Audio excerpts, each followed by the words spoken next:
Hello friends, આજે આપણે જોઈશું એક બીજી રીત છે જે આપણને 2 માર્ક્સની અંદર પૂછાતો હોય છે એવો એક ક્વેશ્ચન છે જે આપણે જોઈ રહ્યા છે. તો જુઓ, હંસા, હિતેશ, વિજય એક પેઢીના ભાગીદારો છે. તેઓની મૂડીનું પ્રમાણ આપેલું છે. અહીં ગાડી જોવાનું છે, આ નફા નુકસાનનું પ્રમાણ નથી આપ્યું, અહીં ગાડી મૂડીનું પ્રમાણ આપ્યું છે. હિતેશને તેનું કમિશન આપ્યા બાદ વધતા ચોખ્ખા નફાના 10% કમિશન આપવાનું છે. કેટલું કમિશન આપવાનું છે? તો કે 10% કમિશન આપવાનું કીધું છે. જો વર્ષનો અંતે પેઢીનો નફો 1,65,000 રૂપિયા હોય તો કુલ કેટલી રકમ હિતેશને મળશે? હિતેશને કુલ કેટલી રકમ મળશે તે આપણે શોધવાનું છે અહીં ગાડી. તો આપણે જોશું. તો કમિશન આપીશું. કમિશન આપ્યા પછીનો નફો કેટલા રૂપિયા થઈ જશે? 100. એટલે આ એવું કહેવા માંગી રહ્યું છે કે 100 રૂપિયા નફો છે, એનું 10 રૂપિયા કમિશન છે, એટલે ટોટલ 110 રૂપિયા આ જે રકમ આપી છે આપણને 1,65,000, તે રકમ 1,65,110 ને પ્રતિનિધિત્વ કરી રહી છે. એટલે 100 + 110 એટલે ટોટલ થઈ જશે 110 1,65,000 બરાબર છે. બરાબર છે. તો કમિશન એને કેટલું થશે? 10%. એટલે 10 રૂપિયા. બરાબર છે. તો કમિશન પહેલાનો નફો, કમિશન પહેલાનો નફો બરાબર 100 + 10 બરાબર 110.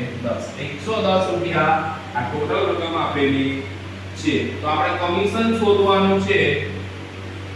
કમિશન બરાબર નફો ગુણ્યા નફો આપ્યો છે આપણને 65 ગુણ્યા કમિશનના ટકા, કમિશનના ટકા છેદમાં રકમ લખવાની 100 +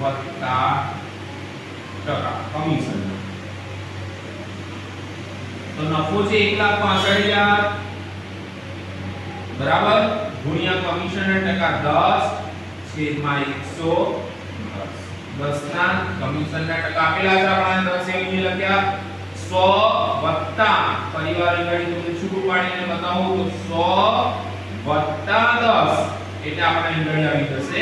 આ 100 ત્યાંના 100 ના અને કમિશનના ટકા 10 આપે 12 આપ્યા તો 12 લખવાના, 10 આપ્યા છે એટલે 10 એટલે ટોટલ થઈ જશે ગાડી 110. આ મીંડું ગયું, આ મીંડું ગયું. હવે આ રકમને ઉડાડવાની છે. તમે કેલ્સીમાં ઉડાડશો એટલે આપણો આન્સર આવી જશે એનો 15,000. કેટલા આવશે? એનું કમિશન કેટલા રૂપિયા આવ્યો? 15,000 રૂપિયા આપવાનું કમિશન આવ્યું. તો કે હિતેશનું કેટલું કમિશન આવી જશે? તો 15,000 રૂપિયા. 15,000 રૂપિયા આપણું કમિશન આવી ગયું છે. તો આપણે કમિશન બાદનો નફો શોધવાનો. કમિશન બાદનો નફો, કમિશન બાદનો નફો ટોટલ નફો આપ્યો તો 1,65,000 કુલ નફો. એમાંથી તો આપણે 15,000 કમિશન હિતેશને આપી દઈશું એટલે પેઢીનો નફો થઈ જશે 1,50,000. કેટલા રૂપિયા થઈ જશે? 1,50,000 કમિશન બાદનો નફો. હવે હિતેશને કેટલી રકમ મળશે? તો હિતેશને મળતી રકમ રૂપિયા બરાબર કેટલા? તો કે આ 1,50,000 આયા, 1,50,000 છે, 1,50,000 રૂપિયા જે છે એમાં 3 ભાગીદારો છે. તમે જોશો તો એક છે હંસા, એક છે હિતેશ અને એક છે વિજય. બરાબર છે. તો હંસા આપણે શોધવાનું છે હિતેશનું. અહીં ગાડી આપણે મૂડીનું પ્રમાણ, નફા નુકસાનનું પ્રમાણ આપ્યું હોય તો આ પ્રમાણ ન કરાય, પરંતુ આ મૂડીનું પ્રમાણ છે તો એ પ્રમાણમાં કરવાનું આપણે નથી. તો આ બધી રકમ જે 150 આવી એને 3 ડિવાઈડ કરવાની એટલે 150 સરખા પ્રમાણમાં જશે ડિવાઈડ 3 એટલે એની આવશે રકમ બધાના ભાગ 50 બધાના ભાગ થશે 50000 રૂપિયા. તો આના પણ 50, આના પણ 50 અને આના પણ 50. એ હિતેશના ભાગ કુલ રકમ મળશે 50000 પ્લસ એને કમિશન મળવાનું છે 15000 રૂપિયા. એટલે આ 15000 રૂપિયાના કમિશનના એટલે ટોટલ રકમ થઈ જશે 15 વત્તા 50. એટલે એને ટોટલ રકમ મળશે હિતેશને કુલ મળતી રકમ કોને મળશે? હિતેશને. હિતેશને કેટલા રૂપિયા મળશે? તો છે 65000. 50000 એનો નફો, 15000 રૂપિયા એનું કમિશન. જે ટોટલ રકમ મળશે એને 65000. આ છે એનો નફામાં ભાગ અને આ છે એના કમિશનનો ભાગ. બરાબર છે? તો આ રીતના 2 માર્ક્સ ની અંદર આ દાખલો એક્ઝામ ની અંદર પૂછાતો હોય છે. તો આ રીતનાનું સોલ્યુશન કરવાનું. અહીં ગાડી ભૂલ કરવાની જરૂરિયાત નથી કે અહીં ગાડી મૂડીનું પ્રમાણ આપેલું હોય અને આપણે આ પ્રમાણમાં 150 ને ફાળવીશું તો રોંગ થશે. અહીં ગાડી જો નફા નુકસાનનું પ્રમાણ હોય તો જોવાનું છે. અહીં આપણને મૂડીનું પ્રમાણ આપ્યું છે તો મૂડીનું પ્રમાણ આપણને કોઈ કામનું નથી. તો ન આપેલું હોય તેનાથી ગભરાવાની જરૂર નથી. અહીં ગાડી સરખા પ્રમાણમાં ફાળવી દેવાનું છે. સિમ્પલ દાખલો છે આ 2 માર્ક્સનો. જો ન ખબર પડે તો તમે રિવિઝનમાં જોઈ શકો છો, રિપીટમાં. હવે આ એક બીજો દાખલો જે છે જે આપણે આગળનો જોયો એ જ પ્રમાણેનો સ્વાધ્યાયનો પેજ નંબર 30 પર ત્રીજાનો ત્રીજો પેજ 30 ત્રીજું છે એક્સરસાઇઝ એનો બીજા નંબરનો આપેલો દાખલો છે. અમૃતા અને દિવ્યા એક પેઢીના ભાગીદારો છે. તેઓનું મૂડીનું પ્રમાણ 3:2. આપણે મૂડીનું પ્રમાણ આપ્યું છે. અમૃતાને તેનું કમિશન બાદ કર્યા પછીના ચોખ્ખા નફા પર 8% કમિશન આપવાનું છે. એટલે કે કમિશન અને નફો બંને ટોટલ અહીં ગાડી આપેલું છે 96876. એ સમજવાની આપણને ખાસ જરૂરિયાત છે કે અહીં ગાડી નફો કેટલો છે. આપણે જવાબ કરીશું તો અહીં ગાડી નફો આપેલો છે ₹100 અને કમિશન એનું છે 8%. એટલે કે 8 રૂપિયા આવશે. 100 પર 8 રૂપિયા. સિમ્પલ ફંડા છે એનો. તો 100 ના 8 રૂપિયા આવશે. તો કુલ નફો આપણો કેટલો થઈ જશે?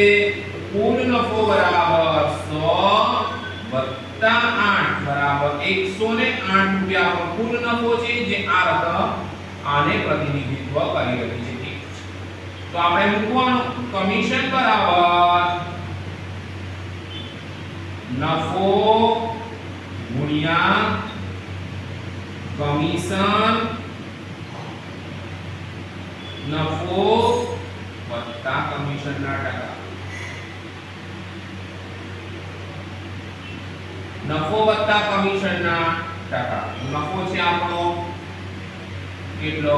96874 ગુણ્યા 8%. હવે અહીં ગાડી નફો છે 100 વત્તા 8 એટલે અહીં ગાડી હું લખી રહ્યો છું 108. 100 રૂપિયા વત્તા 8 એટલે 108. હવે આને કેન્સલ પર ઉડાડશો તો આપણો આન્સર એવા કમિશનનો બનશે. કોને કમિશન આપવાનું છે? અમૃતાને. તો આપણો કમિશન બનશે એની અંદર 7176 રૂપિયા. 7176 એ આપણો કમિશન. હવે કમિશન બાદ કર્યા પછીનો નફો. કમિશન બાદ કર્યા પછીનો નફો બરાબર 96876 માઈનસ 7176. આ માઈનસ કરશું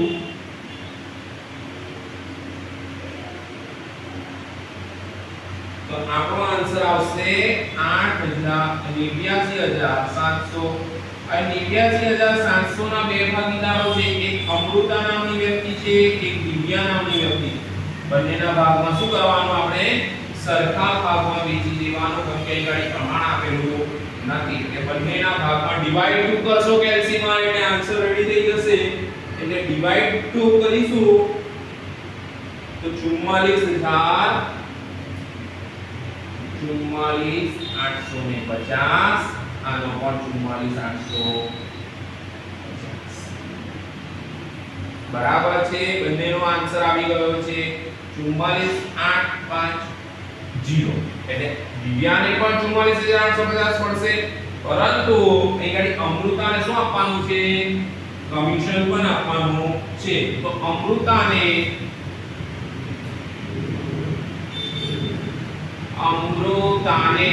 મળતી કુલ રકમ બરાબર, કુલ કેટલી રકમ મળશે? અહીં ગાડી દેખાય છે તમે 44850 રૂપિયા તેનો નફો છે,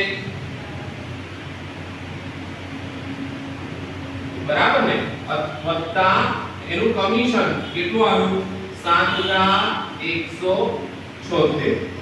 આ એનું શું થઈ ગયું? કમિશન.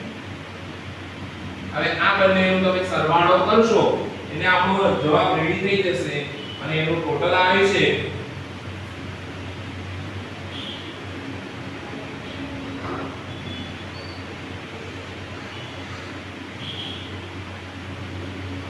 તો અમૃતાને મળતી કુલ રકમ આપણો આ આન્સર થઈ ગયો 52,026. તો આ રીતના બંને એક જ પ્રકારના દાખલા છે જે સ્વાધ્યાયમાં આપેલો હતો પેજ નંબર 30 એની બીજી એક્સરસાઇઝનો બીજો દાખલો જે છે તે અને ઉદાહરણનો એ બંને તમને અહીં ગાડી મેં બતાવ્યા છે.